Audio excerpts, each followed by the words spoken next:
এই যে আপনারা দুদিন পর পর আমার দেখতে আসেন না, মেয়ে বোচা, মেয়ে খাটো, মেয়ে কালো, ভবিষ্যতে বাচ্চা কাচ্চা কালো হবে, মেয়ে পছন্দ হয় না। আচ্ছা একটা বার চিন্তা করেন তো, আপনার নিজের ঘরের মেয়ে যদি এরকম হইতো,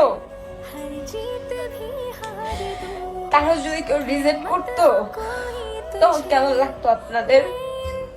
ভালো লাগতো? কারণ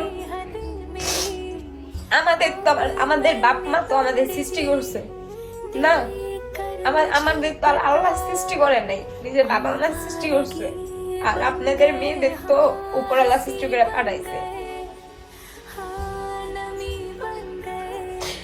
কখনো না কাউকে ছোট করে কথা কইেন না। আল্লাহ না করুক এত সুন্দর চেহারা একটা অ্যাক্সিডেন্টে যদি না থাকে, কারো কাছে যদি ছোট হন তখন বুঝবেন যে আসলে মানুষটা ছোট করলে কতটা কষ্ট হয়। যাই হোক মা, তোমার মেয়ে কোনো কারো পাশের বউ আর যোগ্যতা রাখে না।